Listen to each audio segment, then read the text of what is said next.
Estamos aqui com o programa É Tudo Questão de Atitude. Eu já te falei isso, nós estamos com uma série de programas com o Dr. Fábio Rainha, que é cardiologista e geriatra, e também o Dr. Carlos Eduardo Sampaio.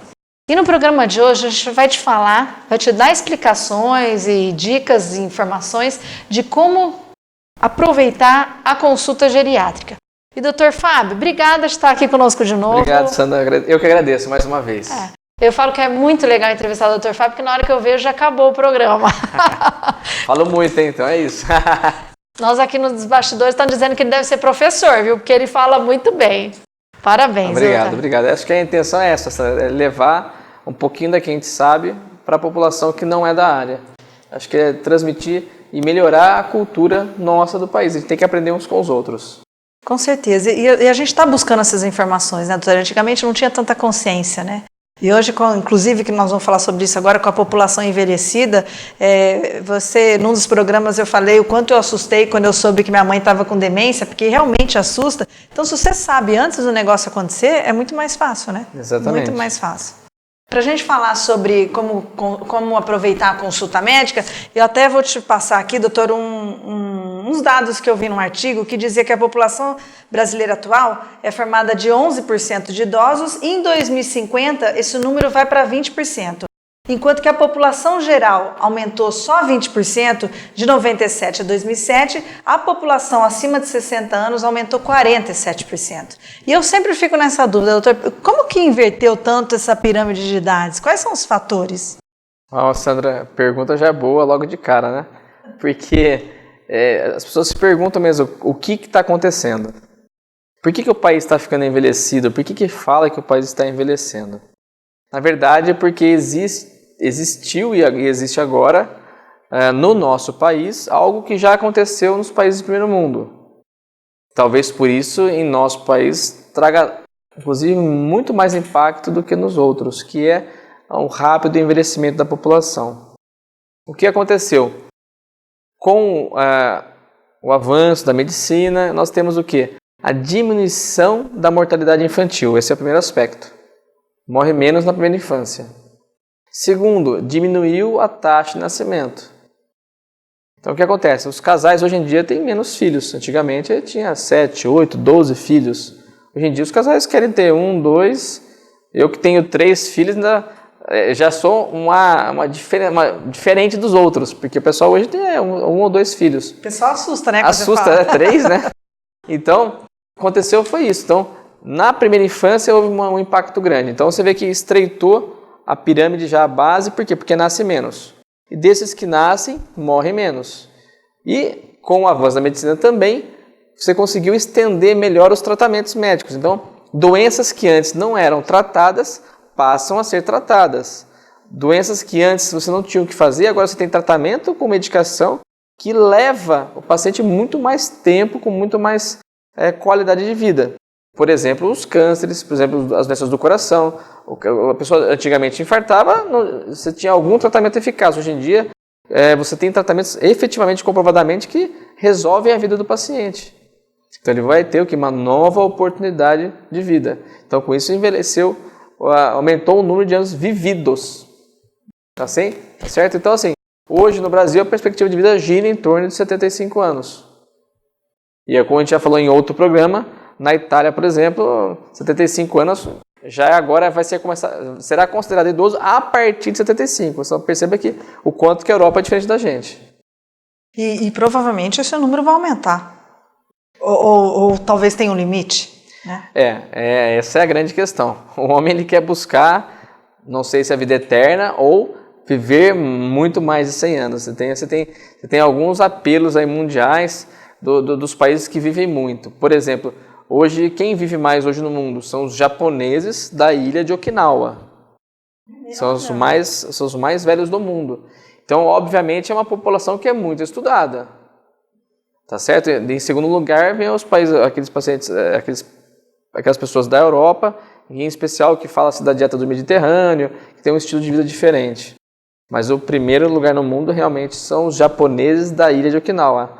E que estão sendo estudados. Mas por genética ou por estilo de vida? Estava esperando a pergunta. Eu fiquei curiosa, tô quase querendo ir para lá, viu? Porque eu também quero viver. Você apertou genética aí? Estilo de vida. Pode dizer que é estilo de vida, mas uma coisa que é interessante, o que foi visto lá é culturalmente, então parece que ser cultural. Culturalmente, eles têm uma questão de irem comer, almoçar suas refeições e nunca levantar da mesa plenamente satisfeito.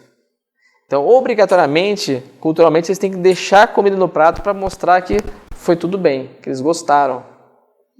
Então, eles comem, eles falam assim, a dieta rica em arroz, que é carboidrato. Né? Então, desmistificando aquela história de que é o carboidrato criminoso, pelo excesso de caloria, pelo excesso de energia, mas sim demonstrando que não comer em excesso talvez seja uma das questões que justifiquem. Você não criar essa reserva energética, né, que nós acabamos desenvolvendo com o envelhecimento. Porque no envelhecimento, o padrão comum, o que é? Lipossubstituição, substituição de músculo por gordura. E gordura nada mais é do que reserva energética. Então esse excesso de reserva energética carrega outros problemas também. Interessante que ontem eu fui na palestra de uma ginecologista, agora nutróloga, e ela disse que ela até fez esse comentário, que nos últimos 10 anos é um absurdo a quantidade de artigo, quantidade de informação que a medicina está trazendo, que várias doenças logo serão resolvidas, porque por causa de toda essa informação, tecnologia, e ela disse isso, que nunca ficou tão evidente o quanto a alimentação é importante. Essa questão da alimentação, eu adoro os jargões, né? Mas aquele que a saúde começa na boca, né? Tem uma aula que eu dou sobre essa questão nutricional para a terceira idade, onde a gente fala sobre isso, né? Que a saúde começa pela boca, e daí em diante tudo acontece. E daí aquele puxão de orelha na gente, né? Que você não fica velho com 60 anos, você vai envelhecendo.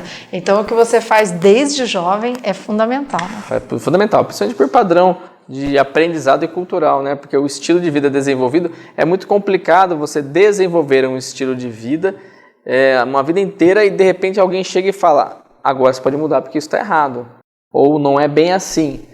Isso é que é a grande dificuldade no consultório. Então, quando você fala da atividade física, o cara, ele cresceu a vida inteira, nunca fez nada. Como é que eu vou chegar aos 70 anos? Agora você tem que fazer.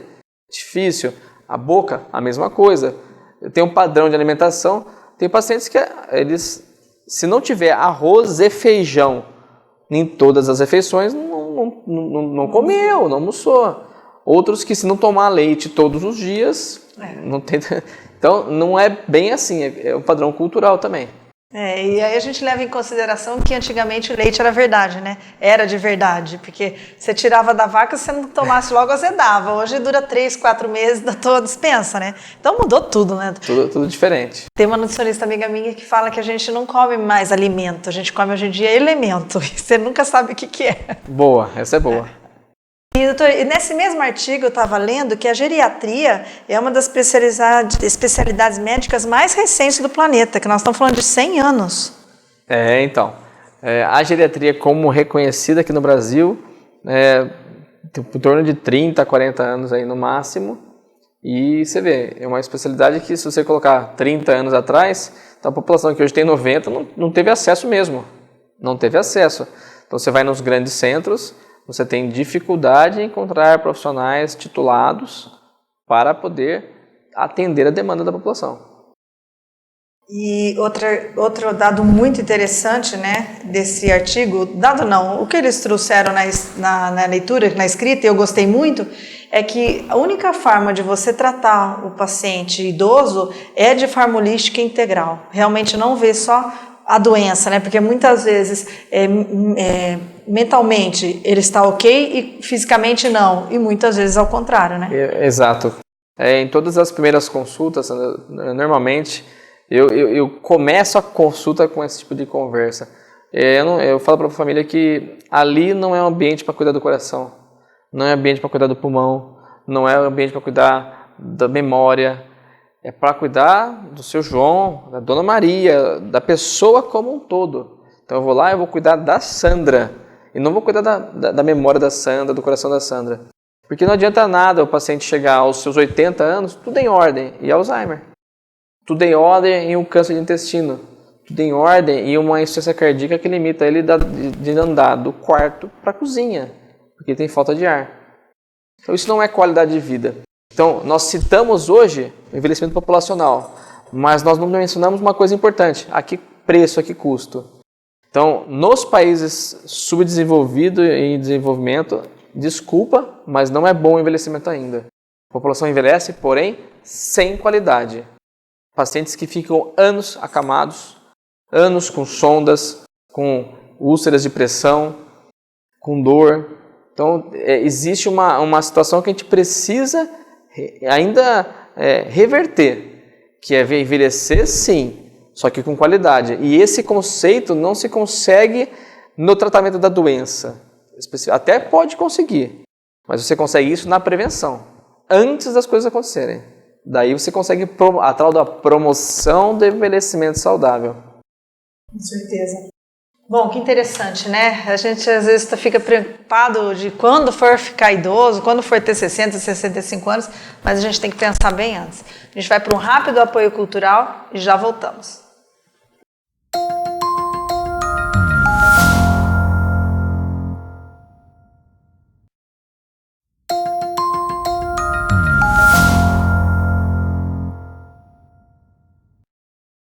Estamos aqui de volta com o programa É Tudo Questão de Atitude. Eu estou entrevistando o Dr. Fábio Rainha. Eu gosto muito de pessoas esperançosas, principalmente os médicos. E vocês viram, né? Ele falou 2 vezes que ainda não estamos preparados para a terceira idade. Quando tem ainda na frase, significa que a gente tem chance, né, doutor? Exatamente. O bom da Sandra é que a Sandra tem uma memória boa e ela presta atenção nos detalhes. Memória boa nada, Fiquei preocupada semana passada. Pela primeira vez na vida, eu dou carona para uma menina para a escola e eu esqueci de pegar a menina. Nossa, eu falei, as crianças falaram, mãe, tá ficando feio, porque você nunca fez isso, você tá muito nova ainda. Eu falei assim, não, é muita coisa, eu não sei se é muita coisa, de repente você vai seguir a linha da vovó, né? Eles não perdem a oportunidade de ver, né? Olha. Estão sempre atentos. Sempre. E, Fábio, a gente está falando então de como aproveitar uma consulta geriátrica. Nós já, inclusive, falamos sobre isso nos outros programas, em algum outro programa, mas nós vamos reforçar aqui. Com que idade a gente procura um geriatra? Olha, Sandra, procurar o geriatra a partir da terceira idade, isso é obrigatório, né? Mas a gente entende que começar isso um pouco antes seria melhor, né? Os pacientes que começam o acompanhamento em torno dos 40, 50 anos, nessa faixa de vida é muito fácil. Ele vai lá uma vez por ano, muito provavelmente, e consegue fazer um apanhado geral e fazer a orientação específica. Ele continua com seus médicos. O acompanhamento geriátrico não inviabiliza em forma alguma os médicos. Ele tem o seu cardiologista, tem o seu ginecologista, seu urologista, dependendo aí se for o homem, a mulher, enfim. Vai no endócrino, isso não muda nada. Só vai ter alguém que vai enxergar ele como um todo. Então, ou seja, o geriatra é alguém que vem para agregar aquilo que está acontecendo com as outras especialidades e pegar e olhar aquele paciente como um todo. Enquanto os especialistas olham os seus segmentos, que é muito importante, fundamental, você consegue o geriatra que vai pegar todos eles e agregar e fazer como se fosse um resumão. Senta aqui e vamos conversar sobre o que está acontecendo. O ginecologista está fazendo isso, o cardiologista aquilo, o endócrino o outro, e você agora precisa dar o direcionamento para o paciente. E geralmente quais tipos de exame que o geriatra pede? Né? Porque o ginecologista ou o cardiologista são bem específicos, e o geriatra? Então, na verdade acaba sendo um apanhado geral, né? Aqueles que têm os seus especialistas, a gente conserva e vê o que já foi feito e aproveita tudo isso e acaba elencando coisas específicas que não foram solicitadas. Se o paciente, por exemplo, ele tem menos de 60 anos e tem uma história familiar de câncer de intestino, por exemplo, esse paciente ele é elegível e tem que ser submetido ao screening de prevenção, que é fazer uma colonoscopia como forma preventiva, para tentar achar uma doença de uma forma inicial ou antes mesmo de virar doença. Tá. Então, por exemplo, é um exame que a gente faz de rotina. E que os outros médicos não pediriam, né? Exato. Os outros médicos não pediriam. E doutor, eu não sei se isso tem mais influência na mulher ou no homem, mas o quanto esse aspecto hormonal influencia no envelhecimento ou no início do envelhecimento? Olha, Sandra, a questão hormonal, no que a gente tange a mulher, menopausa, isso é muito marcante, é um divisor de águas, porque a partir da menopausa é quando a mulher tem um decréscimo da sua massa muscular, da sua massa óssea, o risco cardiovascular, que até então da mulher era inferior ao homem, se iguala. Daí então começa a aparecer outras doenças associadas que até então você não enxergava nas mulheres. Tá certo? Só um instante. Na mulher, ela tem mais desenvolvimento que o homem. O homem é mais fácil perceber o envelhecimento? Não. Entendi. O que eu quis dizer é que a mulher tem um efeito hormonal protetor. Então, o hormônio feminino, ele protege a mulher de doenças, por exemplo, cardiovasculares. A partir da menopausa, isso já muda. A mulher passa a ter um decréscimo acentuado de massa óssea, de massa muscular, por exemplo. Isso provoca alterações importantes na fisiologia do organismo e isso será fator gerador lá no futuro de outros problemas, osteoporose, por exemplo, fraturas ósseas, dor óssea por fratura. Então você pega um status das mulheres que antes vinham em certa vantagem aos homens, passam a ser, inclusive, deterioração mais acentuada do que a dos homens. No que tange a doença cardiovascular, as mulheres, o hormônio feminino protege doença cardiovascular. Do quê? De infarto, de AVC. Por isso você vê uma menor quantidade de mulheres infartadas antes da menopausa. E aí, a partir da menopausa, não. As chances se igualam. Ela passa a ter a mesma proporção de chance de doença cardiovascular do que o homem. Entendi. Entendeu? Então, esse é o fator marcante. E geralmente a menopausa é 50 anos, um pouco mais, um pouco menos. Exatamente. Tá. Exatamente. E você falou sobre a questão da hormonal. O que tem que estar muito atento hoje em dia. Existe uma discussão ampla na área da saúde sobre a questão de outros hormônios, que é chamado de bioidêntico, que isso não é aceito pelas sociedades brasileira de geriatria, gerontologia, nem internacional de geriatria, nem de endocrinologia, tá certo? Não existe esse apelo que tem hoje em dia da reposição hormonal em tanta intensidade conforme é colocado, para pacientes inclusive com menos idade. Então a reposição hormonal ela pode ser feita, tem indicação precisa, tem números que comprovam isso, situações clínicas que comprovam. Porque a maior problemática hoje é a distribuição de maneira aleatória ou desenfreada de hormônio para todo mundo, seja homem ou mulher. E isso é problemático. Por quê? Porque a partir do momento que a pessoa começa a utilizar, ela percebe que tem melhoras, de fato, em alguns desempenhos. Às vezes sexual, às vezes mental, às vezes de disposição. Só que isso vira um doping, entre aspas, que o doping é do esporte, mas vira um negócio do dia a dia. Vicia? Não só vicia, mas como traz ou pode trazer consequências sérias. Nossa, realmente isso eu nunca tinha ouvido falar, mas eu escuto muito falar, mulheres principalmente, tô fazendo reposição hormonal e tá me fazendo bem, vê o lado positivo, mas não vê, né? Uma coisa que desde pequena eu nunca entendi para que era importante o uso de remédio, né? Eu tomo muito pouco remédio porque na minha cabeça de criança naquela época era o seguinte, peraí, mas se eu tô com dor de dente, como o remédio sabe aonde é a dor do meu corpo, né? Eu sempre ficava preocupada, não, alguma coisa vai afetar, né? E fico com isso até hoje, que é verdade. As crianças, né? Como as coisas funcionam, né? Então, exatamente. E voltando à história de aproveitar a consulta geriátrica, então, de fato, nós temos que ter a rotina no consultório de aproveitamento, né? Quando uma paciente vai a uma consulta, tem que ir preparada. Por quê? Porque tem que objetivar. Nós precisamos criar fluxos no atendimento para que a coisa fique mais eficaz e clara para o paciente. Uma vez que são muitas informações que vão sendo dadas a cada consulta. Então, a gente sempre fala que é um tripé, relacionamento médico, paciente, família. A família sempre ir junto para ajudar na absorção de todas essas orientações. A paciente, por exemplo, ao longo dos dias e semanas, entre uma consulta e outra, ter o seu caderninho de anotação de dúvida, das perguntas que surgem ao longo do dia a dia, coisas bobas, mas às vezes você lembrou de um problema, uma dúvida, você vai lá e anota no seu caderninho. Para que na consulta você pegue o caderninho e ofereça para o médico vai respondendo todas as suas perguntas. Isso é importante, isso aproxima o seu dia a dia do médico que está ali atrás de uma mesa que ele não consegue ter todas as informações se você não trouxer isso a ele. Então a conversa é fundamental. O geriatra ele tem que ser muito ouvinte. Apesar de eu falar muito, a gente ouve muito. Né? O paciente tem que falar. Quem dá o diagnóstico tudo é o paciente. É ouvir o paciente, é pôr a mão no paciente, examinar o paciente. Não é pedir exames, não é simplesmente prescrever medicações.